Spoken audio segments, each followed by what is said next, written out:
Today we're talking power rankings in EDH, why it's important, why you should have a rough idea about it, and well, how to do it. So let's do this.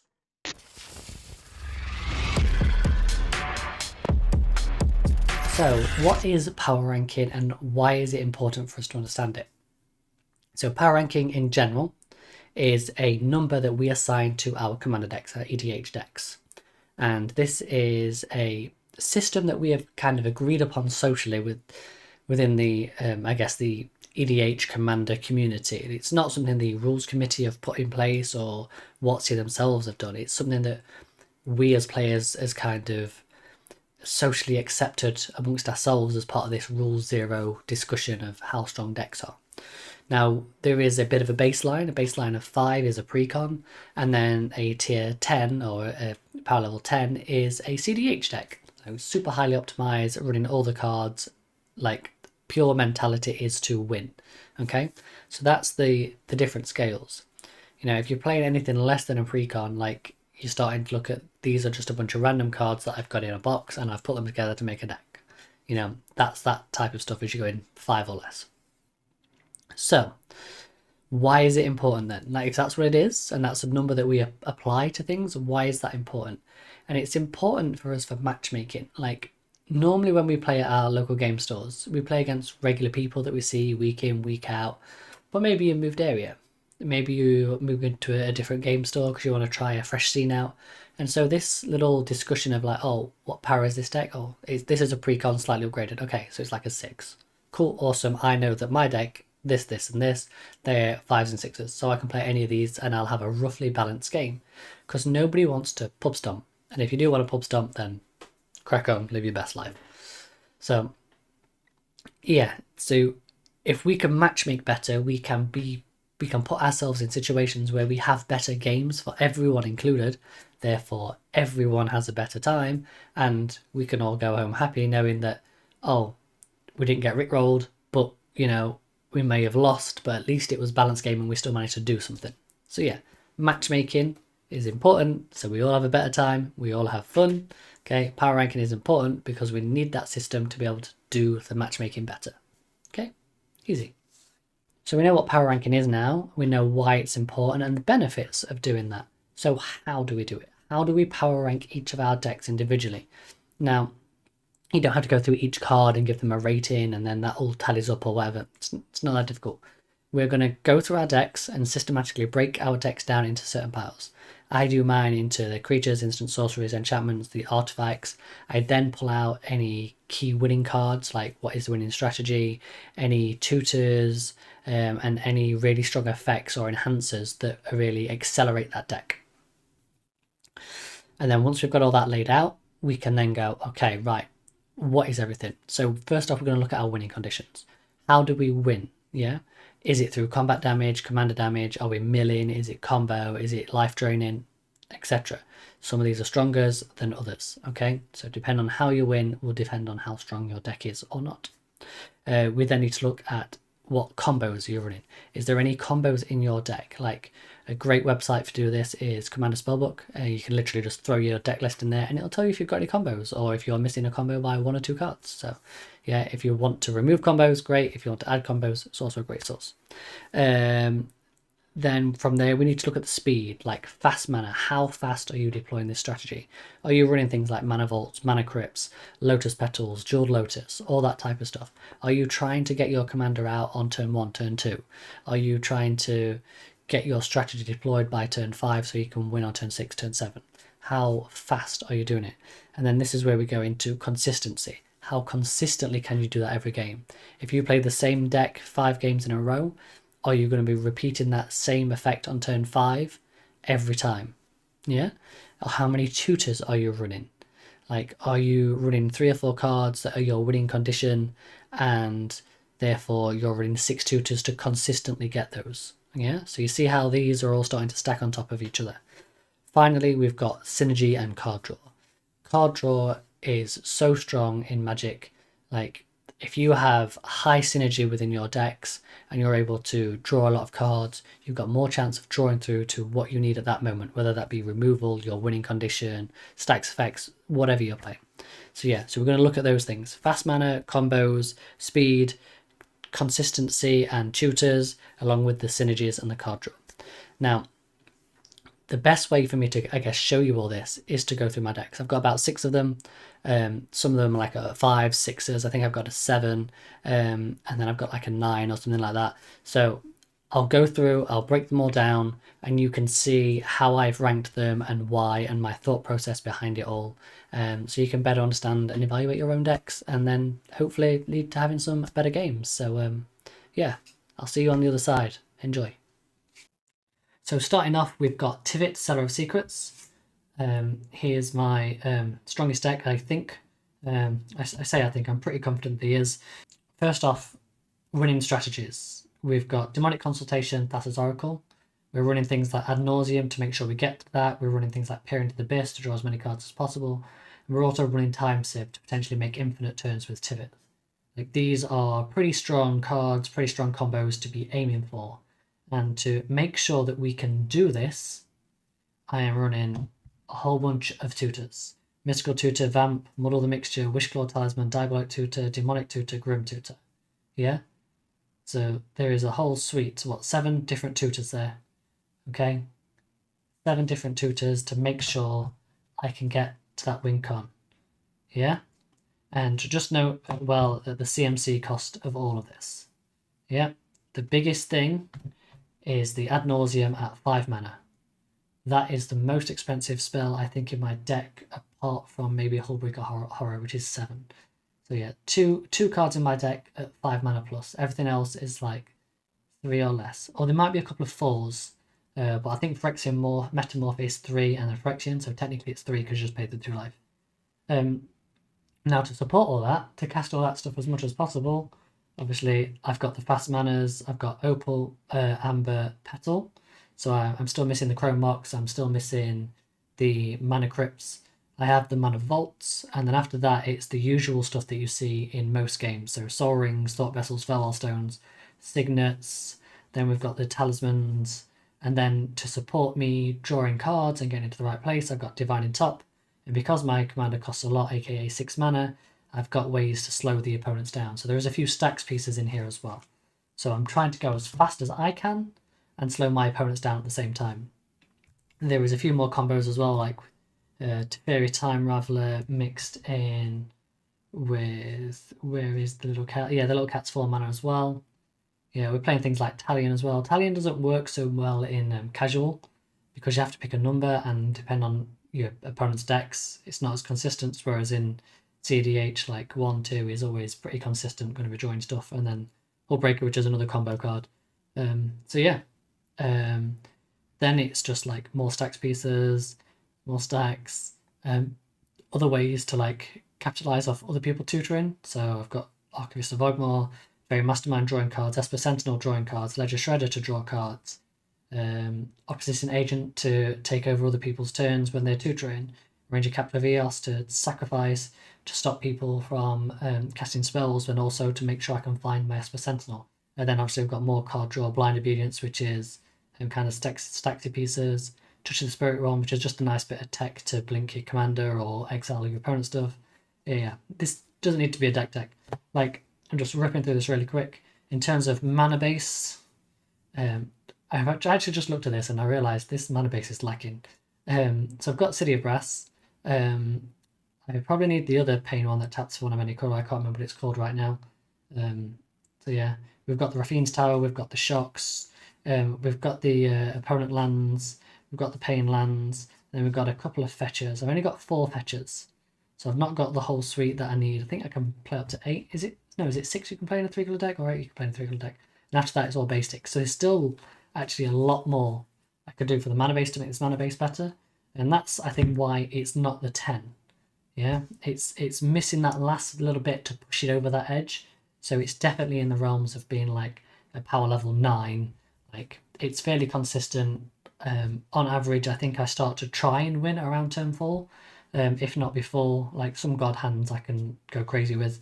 So yeah, this is Tivit. I am ranking Tivit at solid 9. So next up we have Tuvasa. Tuvasa Fun fact, it was my first commander. Tuvasa the Evasive I call her, not Tuvasa the Sunlit. Yeah, absolutely fantastic commander.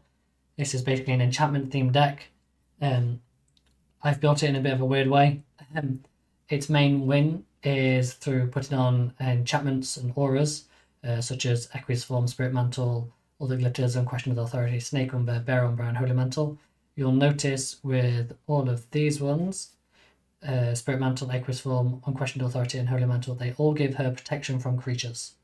So essentially she can't be blocked or killed by a creature type of thing.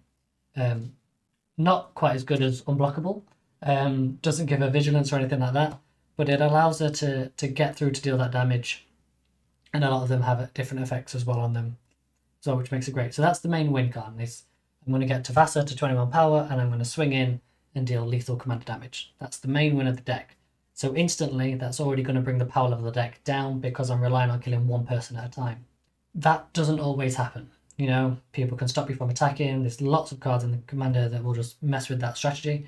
So I have a backup plan. So we have some little combos in here. We have Heliod Walking Ballista. We've got Benelish Marshal, Enchanted Evening, and Opalescence. We also have Opalescence and Parallax Wave. These are all different combos that can just win the game on the spot for you if you can get them all off. They're not easy to cast. They're quite mana intensive, but it is an alternate win, and sometimes that's easier to deploy than trying to knock one opponent out at a time. Okay, so that's the winning plan, winning strategy. We've got some combo, we've got some damage, we're good. Supporting that. Right. Mirror Maid Estra's Invocation. This is basically just a copy of whatever the best enchantment is at the time when this card comes out. Yeah, if I need an extra draw spell, so copy an Enchantress, that's what these can do. The good thing about Estra's Invocation is you can repick it at the beginning of every upkeep. So you can return it, flicker it essentially, and it comes back as whatever you need it as a copy of. So it's whatever you want. Tutors. We do have a few tutors in this. We've got the Wargate, Idyllic Tutor, Shared Summons, and then Creeping Resistance is not really a tutor, but it allows me to get everything back from a graveyard should everybody board wipe, or I get Austere Command and they just roll enchantments, stuff like that. So yeah, fantastic. Some resilience built into it. Good stuff.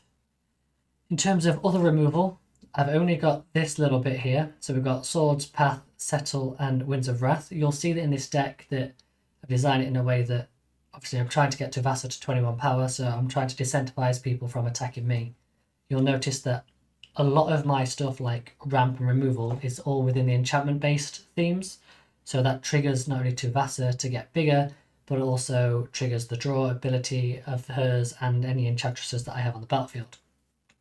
So this is why it becomes quite highly optimized and quite good, because there's a solid theme running throughout it. In terms of creatures, it's just protection, lots of ways to draw spells, ramp, protection, draw spells, etc, etc. There's a bit of flying in here. I quite like Archetype of the Imagination.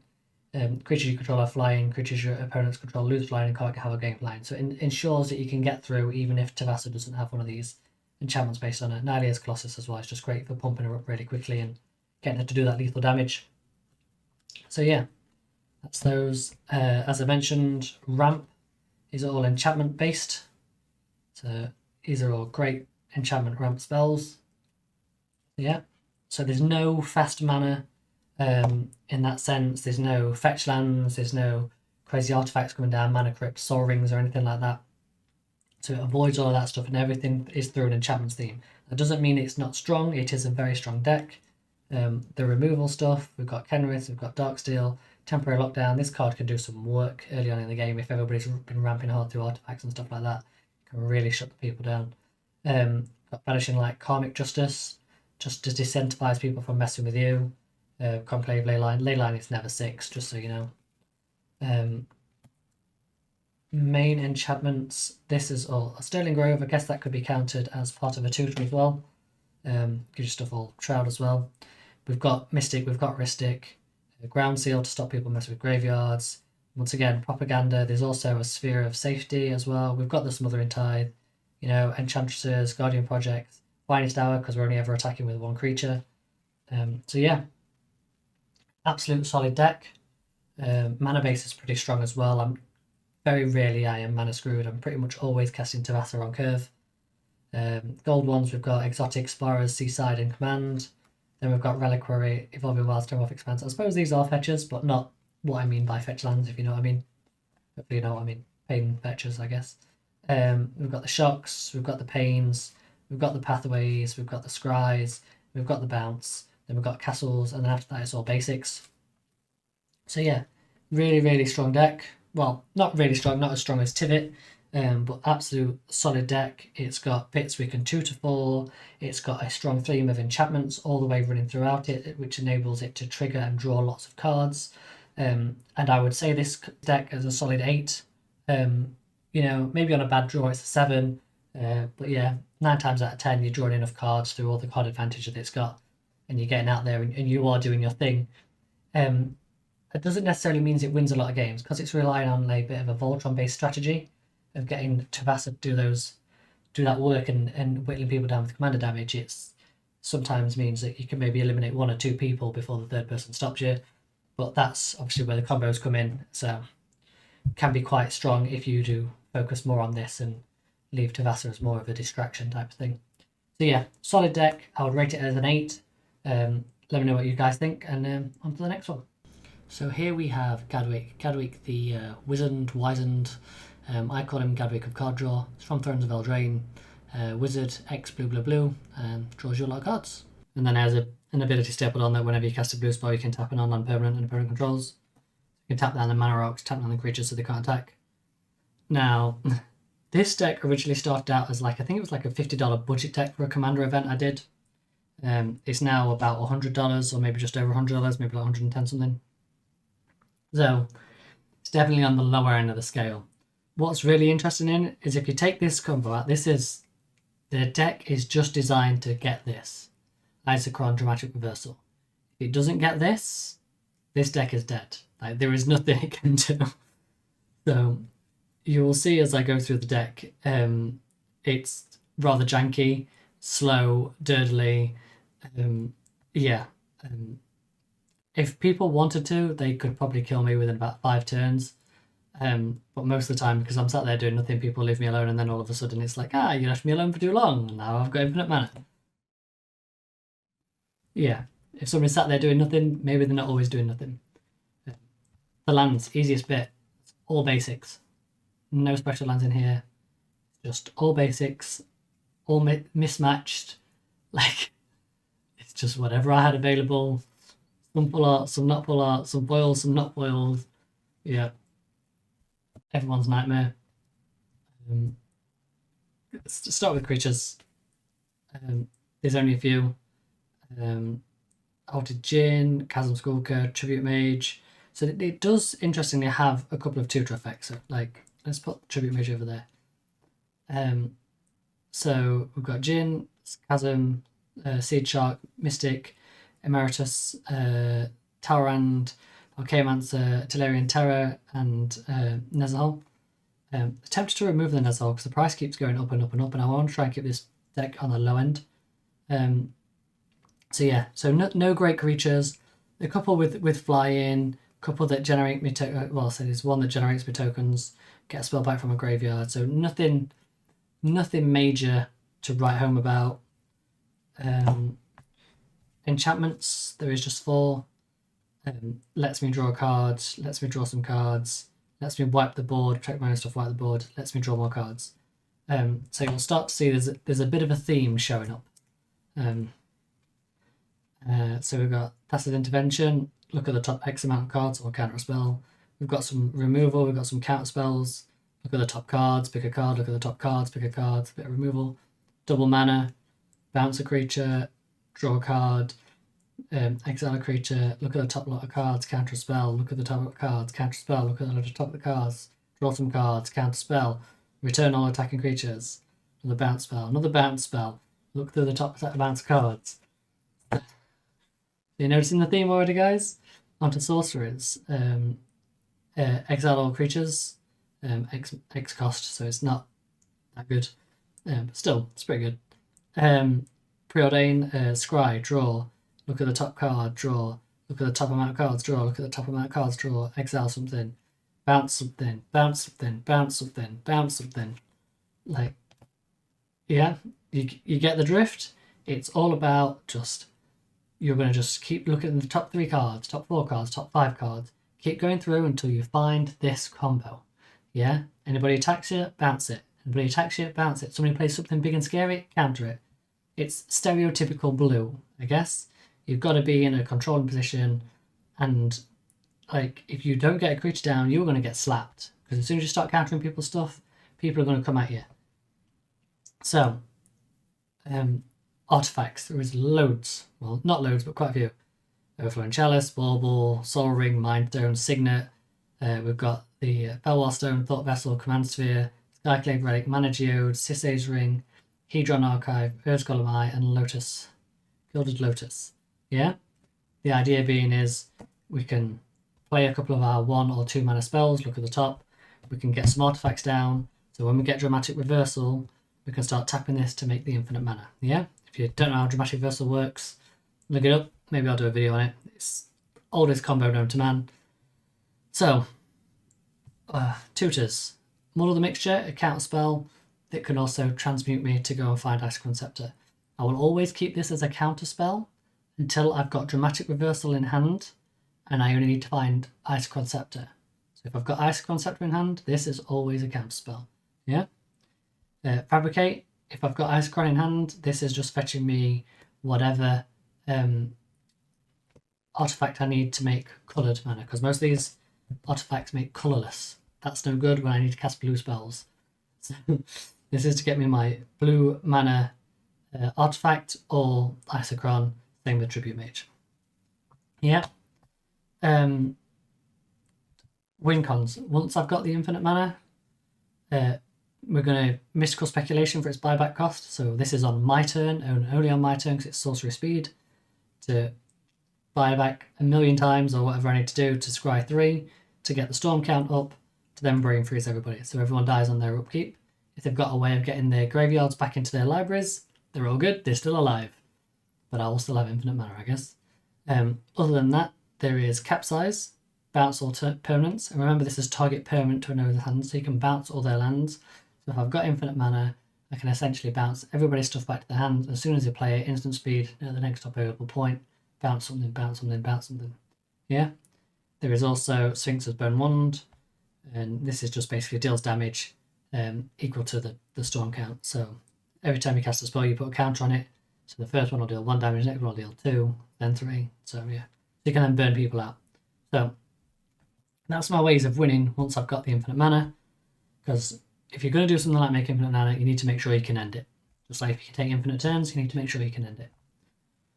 So yeah, Gadwick is literally just there as a card draw engine. So I'll play as many artifacts out and then slam Gadwick. So as you can see, really, really primitive, basic strategy. But if it gets there, it's pretty good. It's just getting there. So this is a solid 6 at best.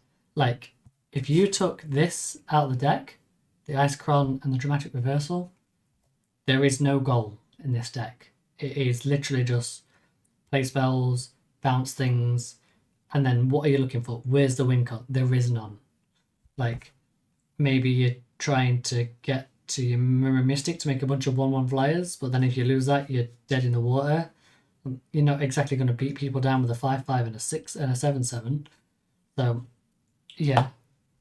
Without this, I would say this goes down to like a 4 or something, maybe even less. Like, it's getting pretty close to like a pile of cards that just all happen to be blue. Yeah. Dramatic Reversal is really pulling this deck up. So, yeah, solid 6. So here we have Davros. When I'm feeling mean at the tables, when I make people discard cards. Yeah, Davros from Doctor Who is the leader of the Daleks. Not Daleks, Daleks. This obviously started out as a precon. I've kept quite a bit of the Who cards in here, just because I like them and I like the flavour. Like, all the Dalek cards that came in the set are still in here, even though some of them are absolute trash, but I like them, so it's good fun. So this is a bit of a deck where flavour starts to meet power in a little bit of a way. So I'll rip through the lands first and show you, because it's got a half decent mana base, really. Got all the usual gold stuff that I like to run, plus the Requily, and then a bit of fixing, because obviously I'm not running fetches in anything but like super competitive stuff. We've got the pathways, we've got the pains, then I've got the opponent lands, we've got the scry lands, we've got the 2 or more lands, then we've got the check lands, then obviously there's the Horizon Canopy that was Horizon Canopy land. Yeah, the Horizon lands. The Horizon Canopy was the original one, was spread notes on the green white. Was that right? And then other than that, it's just basics. But like, it's quite a lot of dual-coloured lands, and so I feel like the mana base is quite solid, especially with my commander only being like 4 TMC as well. So in terms of like tutors and fetching for win cons, there is one, Fabricate. That's because a lot of the Daleks and stuff like that are artifact creatures. The way that this deck is going to win is, it's like a bit like a battle of attrition. Like, you get to your end step, you do your villainous choice, they're either going to discard or you draw, and so therefore you want to take advantage of that, so your hand stays full, their hands stay empty, and at the whole time you're making a Dalek army. So you're slowly building up value, making them weaker, building up your value in terms of you having more cards and more Daleks.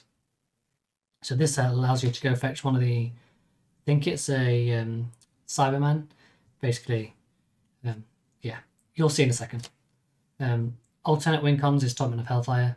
I always like to have a backup win con in my decks, so that if the game goes to like an hour and 15, it's like, right, okay, this needs to close out. Topman of Hellfire, if you're playing black, is just a great one of that. You're naturally going to produce mana as you go out through the game, and if you're in a completely stale board state and nobody's attacking, it's great just to be able to like, right, start sacking permanents so people can start getting through, you know. So it's just, yeah, it's just solid. I think I have a couple of board wipes in as well, Blasphemous Act and Delete. I'm starting to play more board wipes now. I just think it's a great way of getting through like clogged board states. There is a sub theme of copying in this deck as well, which is really quite nice. So yeah, you'll see that as we go through. If people was to say to me, like, what's the goal of this deck? What's the objective? And I always say 3 is the magic number. Because this deck wants to do 3 damage to all opponents. Yeah? Because once it does 3 damage to all opponents, they all have to make that villainous choice if Davros is on the battlefield. So, let's go through my creatures and you'll start to understand the goal of this deck. So Flesh Duplicate is just to copy Davros. Just so if I've got more Davroses, people have to make more villainous choices. This one doesn't give it legendary though. So this is actually probably just going to copy something else, but it's a hook card, so it stays in. Sig River, if the opponent lost 3 life, you can draw a card. Clockwork Droid, it deals 3 damage. Cyberman Patrol, it has a flick 3. Crocs of the Titan, discard or lose 3 life. Weeping Angel is a bit of removal in this deck, and obviously it's just on flavour.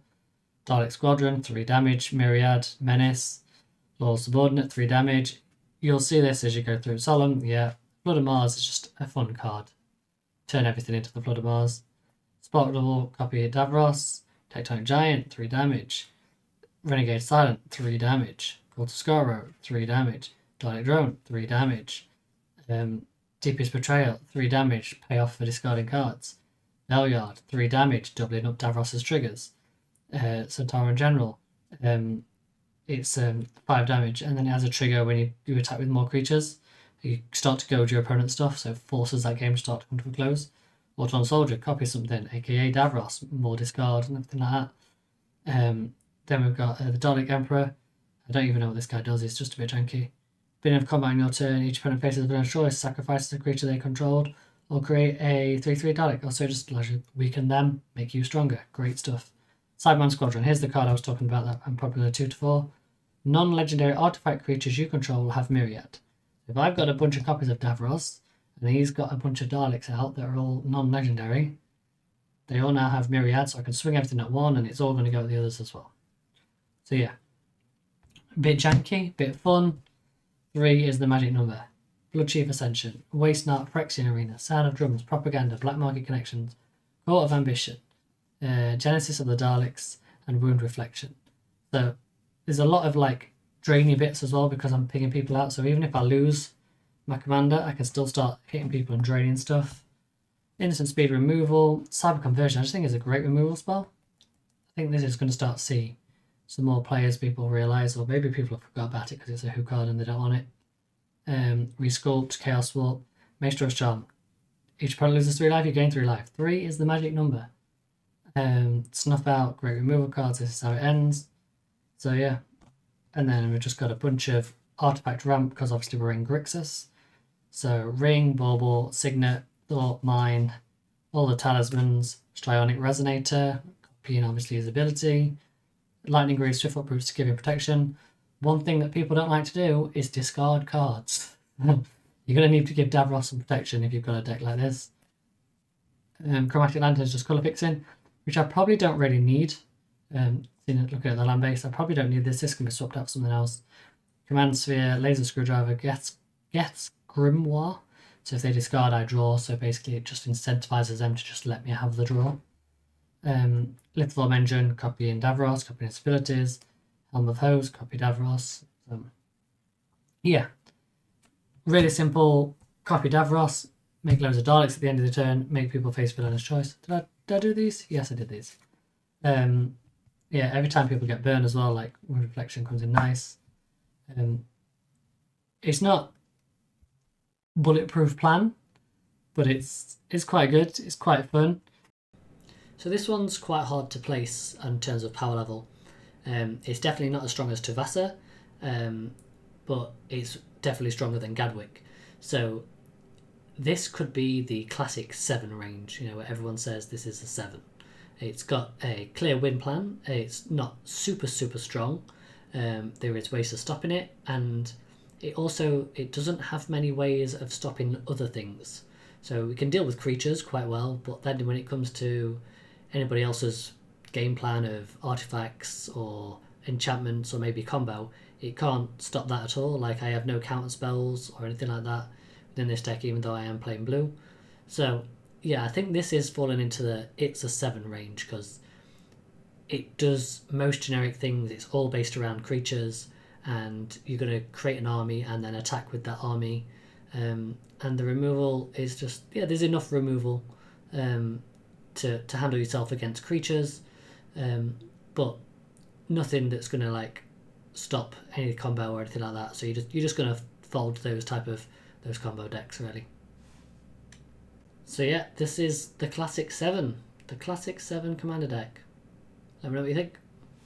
Here we have Gishath. Oh wait, sorry, Zacama. That's right, I changed my Gishath deck into a Zacama deck. So Gishath beatdown was just a little bit too effective, and it got to the point everyone was just targeting Gishath and removing it on site, which is fair. I built it so it'd ramp out on turn 5. So, getting smacked for 7 damage on Gishath on turn 5 and flipping into 3 dinosaurs and having a board state that early on was quite impressive. So we changed it to Zacama and we slowed the gameplay down a bit and tried to play a bit more big dinosaur control. Sort of. Some absolute cracking spells in here. 2 power plays are Monster Manual and Skullspawn Nexus. Adding these 2 to the deck just elevated it to a whole nother level. Do not sleep on these cards in a big green Stompy deck, or even Naya Stompy deck. Great Henge is nice. I was lucky enough to pull this one in Thrones of Eldraine, so I kept hold of it. Always contemplate selling it, but yeah, using it and playing with it, so hey ho. Tutors, we've got Worldly and Shed Summon. Worldly was mostly in there for Gishath, so when I go to attack with 4 damage, I could tutor what I wanted to the top of the library. It's handy now. No, it's never not handy having a tutor. But it doesn't have the same utility. I mean, Gishath is still in the deck, so it still offers that same utility, and it also allows me to go and get Temple Owl Store or anything else like that I need at that specific moment that I need it. Creature wise, there's nothing crazy OP really. It's just this is dinosaur deck. We've got stuff that allows us to ramp faster, draw cards, look at the top card of the library, things to slow down our opponents, dinosaurs that offer utility. More synergistic card draw. I might actually take Runic Armosaur out of this deck because it's just never really performs that well, but it's a nice big chunky blocker. Cost Reductors. Forwarding Empire is pretty much a tutor as well. You can search yourself your dinosaur, put that on top, so that should probably be with the tutor pile really. Shifting Ceratops, it's a good one. It gives a reach. Dinosaurs are pretty much weak to flyers. Drawing cards, making more things with trample. Bonehold Draxor. This is like impulse draw, but then it can also reward you with more creatures and treasures. Just absolute great value on Bonehold Draxor. Davros, like I say, it's just protection. We got Behemoth, it's just ramp. And we've got both the Talis in here. We've got the Golters, the Marvins. I've got Carnage Tyrant as well. This is a nice one, late game mana sink. If you've not got much to do, you've got this on the board, you can start making lots of dinos. Dinos get double strike, destroy all non-dinosaurs, an indestructible flyer. What's not to like? Big dumb simple creature, love it. Gishath, obviously, absolute beautiful dinosaur that is. Apex Altosaur, which is just basically a board wipe. And then Golter for just a big stampy boy. The thing I think with these dinosaurs and these dinosaur decks in general is, while their game plan is very simple, like sometimes you can spit out, especially things with like Monster Manual and stuff like that and Gishath, that you can spit out 3 or 4 dinosaurs very quickly sometimes, and that can all of a sudden become overwhelming for your opponents to play. Which is why it's important to play more board wipes, as I told you in the last video. So yeah, this deck can get into quite decent board state, and if people don't have the right removal, then it's going to do some damage. In terms of actual interaction and removal in this deck, we've got a Swords and a Path, we've got a Ram Through. After that point, we've got Unbreakable Formation, Teferi's Protection, and Heroic Intervention as form of protections to protect my board state. I've got the MDFC Ambush, so we can fight. It's also a land if I get desperate. Stroke of Midnight, Generous Gift, Beast Within. Just these are in here because these are permanents. Target permanent, target non-land permanent. You know, these are creatures, so I can get through the creatures. Yeah? No point in having a big dinosaur if you can't get through and smash someone's face. Okay? So creature removal, and then there's only 3 spells really for stuff outside of that. So I'm always looking for actual combo pieces and things like that that I can't interact with, and how to stop those. And that's what those 3 pieces of removal for. Other spells I've got is mainly Ramp. This is all Ramp, another fight spell. And then we've got Last March, the Nth, and Greensun's Twilight. So if we get to a point where we have been board wiped, hopefully we've got one of these in hand or nearby, so we can then start going, okay, let's rebuild a board state, let's tap out with all this mana. And this is what makes Zacama so great, like, because you tap out, you cast her, you untap all lands. So even if you've got 15 mana available, you tap all your 15 mana, because when she enters, you're going to untap it all and you've got a bunch floating. And then you can then tap it all again and then flood it into one of these and just whap. So yeah, great stuff. There is no like Crater Hoof or Overwhelming Stampede or anything like that, because it just doesn't need it. Yes, it would technically make it better. But yeah, I don't think you really need it. Zacama offers like loads of utility as well, with gaining life, destroying artifacts, dealing 3 damage to creatures. Yeah, this is an absolute solid deck. It could be a lot more powerful. I guess you could say that with any deck. With the right cards in it, it could be a lot better. But this, I think, is in that sweet spot where it's like it's definitely a strong 7. I don't think I'd classify it as an 8. Maybe I should classify my strong 7s as 8s. But I just feel they're too far behind the Tivit, that's the 9, to be calling them 8s. But maybe there's not that much in it. So yeah, we'll give Zacama a good old 7.5 to 8. Like, you can interact and you can stop it, but if you don't, you're going to get squished. So welcome to my biggest headache, which is Sir Gwyn. I feel like Sir Gwyn should be better than she is, and all I can do is put it down to either deck construction or, more likely, actually me as a player. I feel like the deck seems pretty strong itself. It's just I've won a couple of games with her, but like I imagine if I tracked it, it would be like less than 25% of games I play with Sir Gwyn win. But yeah, let's get into it. Tutor effects. Because this is a Voltron deck, not like a Knight Synergy deck Voltron deck, so Gwyn only draws me one card when she attacks, because she's pretty much the only one that's ever equipped. So I have a bunch of tutor effects to get the right equipment at the right time, when I need it, which is sometimes difficult, seeing as the 3 best ones are all sorcery speed. So I have to try and predict what my opponents are doing, like when do I need to get indestructible, when do I need to get my Swiftfoot boots, that type of stuff. Stonehue Giant, which is great because it's just a big creature. Well, I say it's a big creature, it's a 4/4, but it's just repeatable. Tutor for equipment. And then obviously Axe God Armory, but that's a sacrifice one. That has stung me a few times coming into play tapped, which is a bit of a one, but yeah. Mana seems to be a bit of a problem in this one as well, because like to run enough lands to get to 6 mana on turn 6 without having ramp available is you're having to run on quite a lot. I think I'm running like 40 odd lands. And then I've got all this artifact ramp on top of that. So we've got the bauble, the ring, the arcane signets, we've got the mindstone, we've got all the talismans, we've all got the other signets as well. We've got some command sphere, and we've also got the Grand Dynamo. So we're running a lot of stuff to enable us to get up to that 6 mana as quick as possible, and also help because most of it's colorless as well. We've got a lot of equipment that we can cast off the back of it. Let's work our way through the middle here. And we'll do the equipment last. Let's get all these other bits out of the way. So creature-wise, we've got card draw. We've got catching up with ramp. We've got more card draw, more card draw. Looking at the tops, like we're trying to find the right equipment at the right time, and that's the name of the game. We've tried to double up on as well, like compact our slots a little bit. We've got Swift End with the Murderous Rider here as well to count towards more removal, make our artifact equipment cheaper. Same, look at the top. So we're filtering through the top of the deck really to get to those equipments that we need, because that's the important thing.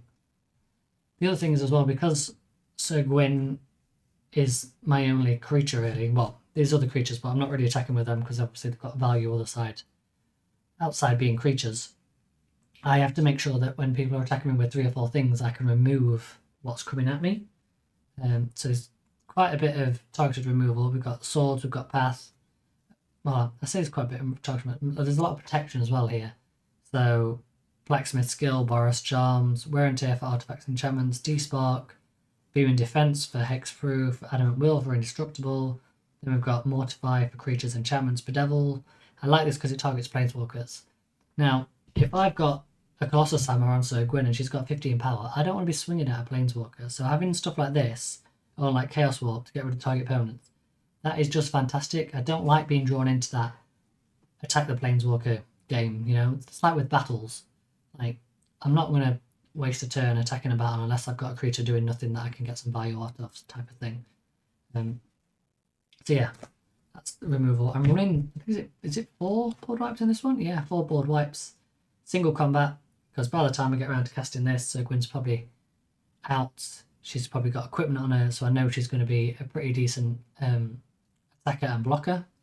God bless that vigilance. So single combat makes perfect sense. Runner's Ultimatum, it's great because it just gets rid of all non-land permanents, and this deck sometimes feels a little bit slow. Vanquish the Horde, like this deck just folds to token decks. Like I just can't keep up with token decks, not unless I get a really good start and then I start smashing that player first. And then Blasphemous Select as well, like just another solid board wipe. Should play more board wipes, people. Check out the other video I did on board wipes. Did we do lands? We've got a lot of the colour fixing ones for knights, which is nice. Terramorphic Evolving Wilds to make sure we get to the right colour pits at the right time. Tyrant, which is quite good. This is like utility on lands is just so nice to have. Like I mentioned with Axe Guard. So yeah, turn something into a guard, it gets a +1/+1 counter, then all guards become destructible. Absolutely fantastic. Gives people haste, draws cards, buffs creatures, gives fear. I struggle so much on card draw, I've even put the cycling lands in here. So I can discard this if I draw these into the late game to then draw a card. That's how desperate I am for card draw. We've got the temples, we've got the pain lands, we've got the pathways, we've got the shocks, and then we've just got basics. So yeah, so like there's a lot of good stuff in here. Like it should be performing better than it is really. Like equipment wise, Colossus Hammer, Shadow Spear, Dowsing Daggers, Swiftfoot Boots, Lightning Greaves, Sword of Animus, Black Beige Reforged, Hero's Alien, Conqueror's Flail to stop people interacting on my turns, where at least I know I can get my equipment on. Nothing worse than going to equip Swiftfoot Boots and then somebody blowing up your commander before you equip. I noticed as well in this deck that getting Sir Gwyn out is not really enough. She needs haste, so I've got quite a few little haste enablers. So I've got Ring of Valicus, Helm of Cauldra. No, I don't have the rest of the Cauldra stuff in here, but I do have Cauldra Complete. Vengeance gives haste. Sunforger allows me to go 2 for those protection spells if she gets targeted. Double Power, which is always just nice. Indestructible. Lifelink, it's just helped me stay in the game so many times. Reaver Cleaver, making those treasures is just fantastic. Embercleave, just absolute solid. Augmentum Armor. When it attacks, destroy target permanent. Like, don't think I've ever pulled this off. I've maybe pulled this off like once. Like, so, yeah. But Cauldron Complete is my go-to. If I go for a tutor and I've got the mana, first thing I do is get Cauldron. Yeah, that comes down, equip 0 with Sir Gwyn. And that's what I do first, unless I need the Swiftfoot Boots if I'm running behind or something like that. But yeah, I feel like this deck should be like a 7, but it's just not. I just feel like it should be better than it is. Like, and considering all the stuff, it should. Maybe it's just me as the pilot, like I was saying. Like, maybe I can't pilot it well enough. I like to keep my decks quite simple. I don't like to have a lot of different stuff. And then here, I feel like there's a lot of stuff pulling in different directions. Like there's a sub-theme of knights. I'm running a lot of targeted removal, so I can make sure Zergon gets through. Then there's a load of artifact ramp on top of that. Plus, I've got to get the equipment down. Like, it feels like there's too many moving parts for this simple strategy. So yeah, could be deck construction as well, I guess. But I'm gonna rate Sir Gwyn at 6. Like, don't get me wrong, she can have games where she comes out and she'll delete one person, but then close out the game after that. No, you can't compete with decks that can draw more cards and do other things and have more utility in them. So, like, you will get a sneaky win here and there, but most of the time you're going to eliminate a player, maybe 2 players at best, and then somebody's going to tackle you and take you to the ground without you realising, because they've got a load of synergies out on the battlefield that you can't deal with because you're just too busy riding along on your horse trying to slap people with a flaming sword. So, yeah, I'm going to give Sir Gwyn a 6. Good at killing people, but not so good at winning games. Ooh, so that was a long one. Thanks for sticking with me to the end there, guys. Really appreciate it. If you're still here, you are absolutely a fantastic human being. So thank you so much. You are definitely going to go far in life. If you haven't subscribed or liked or commented on the video yet, please do so. It really gives me more feedback and engagement so I can understand what you guys want to see more of or less of, so to speak. As always, at the end of all my videos, by the way, if you never stick around to the end of my videos, then you're probably missing out on lots of these. So yeah, go use that. If you're an arena player, have fun. Maybe I'll get back into it one day, but for now, that's all yours. Have fun out there, guys. Once again, thank you for watching. You're beautiful people, and I will see you all in the next one. Goodbye for now.